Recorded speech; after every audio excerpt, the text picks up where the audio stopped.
నా బతుకు పని మనిషికి ఎక్కువ, బానిసకు తక్కువ అయిపోయింది. చీచి.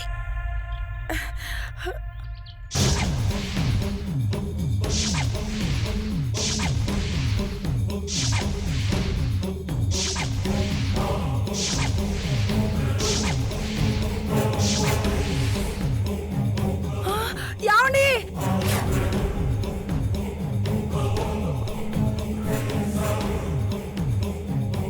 కాంతం, ఎందుకు ఎలా వస్తావు? నువ్వు పనిచేయడం మా చౌకొచ్చింది. మన ఇంట్లో ఇంత పెద్ద అపచారం జరిగిందని నేను కంగారు పడుతుంటే మీకు వెటకారంగా ఉందా? అపచారమా? ఏం జరిగిందే? ఇంకా ఏం జరగాలండి, మన ఇంట్లో ఉన్న తులసి చెట్టు నిద్రపోయింది. ఇప్పుడు అర్థమైందా నా బాధ? ఇందులో బాధపడడానికి ఏముంది? నీళ్లు సరిగ్గా పోయకపోవడం వల్ల అలా జరిగి ఉంటుంది. ఆ విషయం మాకు తెలుసు, కానీ నిన్నటి వరకు పచ్చగా ఉన్న ఈ మొక్క ఈ రోజే ఇలా జరగడం ఏంటండి? కాంతం, నీ అంత మేధావులం కాదు మేము. విషయం ఏమిటో స్ట్రైట్ గా చెప్పు. ఇంకా అర్థం కాలేదా? ఇంట్లో ఏదైనా దుష్ట శక్తి ఉన్నా, లేకపోతే ఏదైనా చెడుగాలి ప్రవేశించినా తులసి చెట్టు ఇలాగే నిద్రపోతుందండి.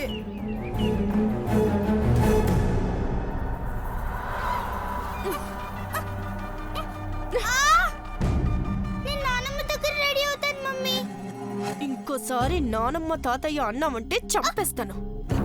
అయినా వాళ్ళెవరే నిన్ను చూసుకోవడానికి? నేను నీకు మమ్మీని. చేస్తే గీస్తే నేనే నిన్ను రెడీ చేయాలి, అర్థమైందా? నీతోనే మాట్లాడుతున్నాను, అర్థమైందా? అర్థమైందా? అర్థమైందా? అర్థమైంది మమ్మీ. ఇక పైన నేను రెడీ చేస్తేనే నువ్వు రెడీ అవ్వాలి. నేను పెడితేనే నువ్వు తినాలి.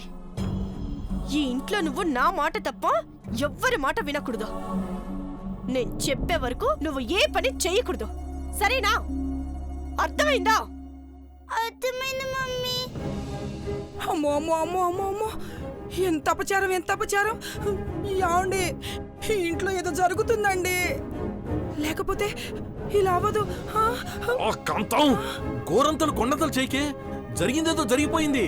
ఇప్పుడు నువ్వు సైలెంట్ గా ఉండాలంటే నేనేం చేయాలో చెప్పు, చేస్తాను. జరగాల్సిందంత జరిగిపోయాక ఇప్పుడు ఏం చేసి ఏం ప్రయోజనం అండి? ఇంట్లో వాళ్ళకి ఏం జరుగుతుందో అని భయంగా ఉంది. ఎందుకింత భయపడతావు చెప్పు.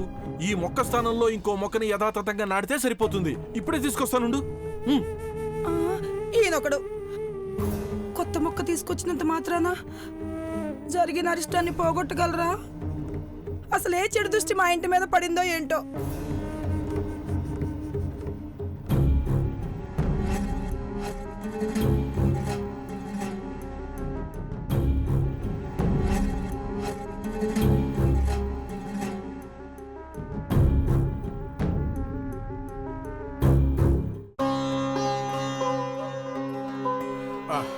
ఇప్పుడు నీ తులసి మొక్క పచ్చగా ఉంది కదా, హ్యాపీగా పూజ చేసుకో.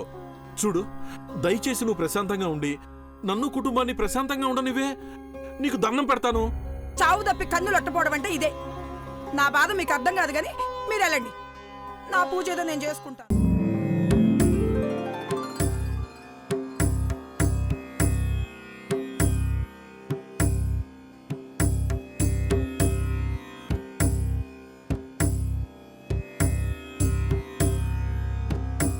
నమస్కారం స్వామి.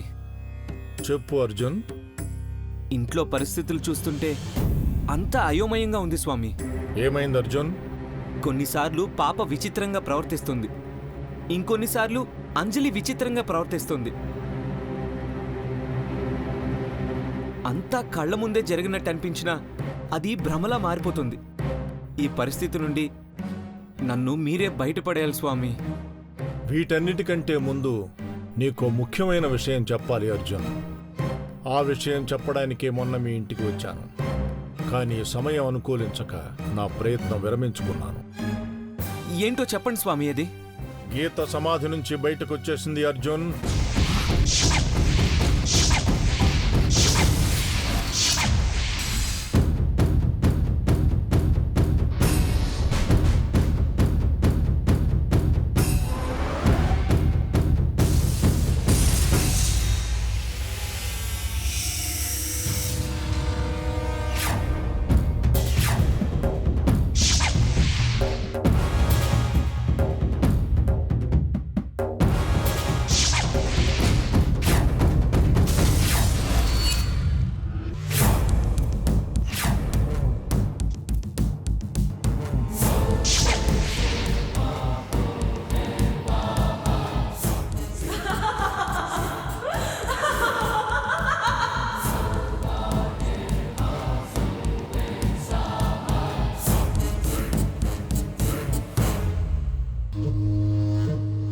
అలా మనం ఆ చిన్న పిల్ల హనీ ఆత్మని అంతం చేసే పనిలో ఉండగా గీత సమాధి నుంచి బయటకు వచ్చేసింది.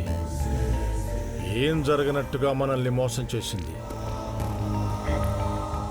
అంత శక్తివంతమైన రేఖను దాటి గీత బయటికి ఎలా రాగలిగింది స్వామి?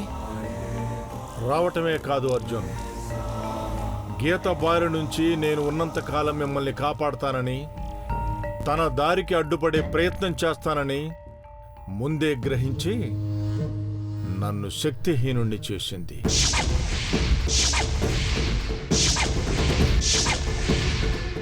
అయితే సమాధి నుంచి బయటకు వచ్చిన గీత మమ్మల్ని ఎందుకు చంపకుండా వదిలేసింది?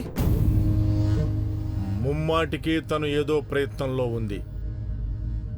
మీ ఇంట్లోనే మీ అందరికీ దగ్గరగా ఉంటోంది. కానీ గీత అనుకున్నది సాధించాలి అంటే తను ఏదో ఒక శరీరాన్ని ఆవహించక తప్పదు.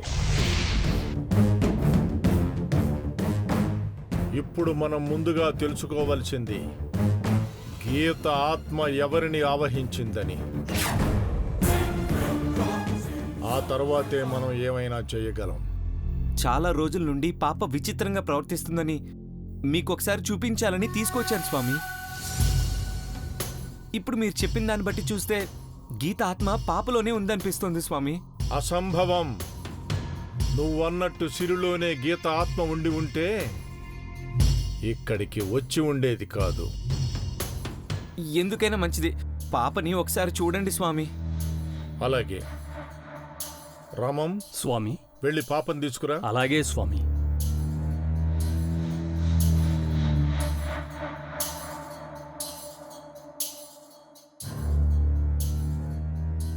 స్వామి, పాపొచ్చింది.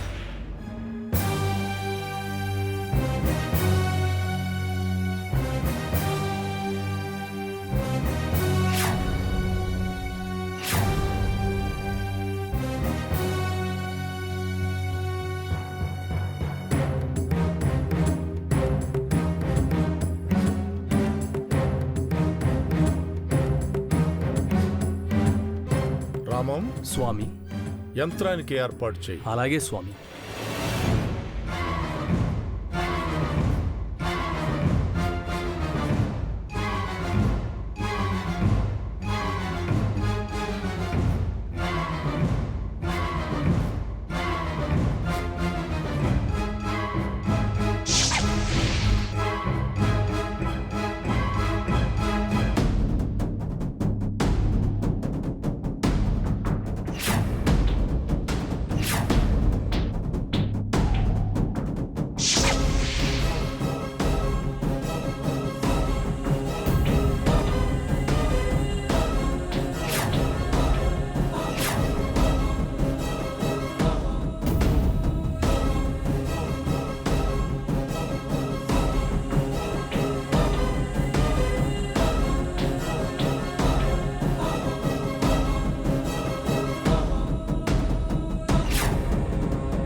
గీత,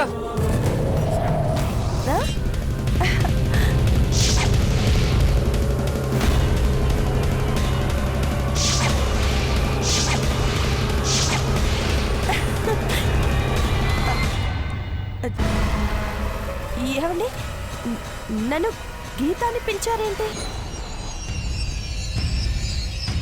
నేను పిలిచాను సరే, మరి నువ్వెందుకు చూసావు?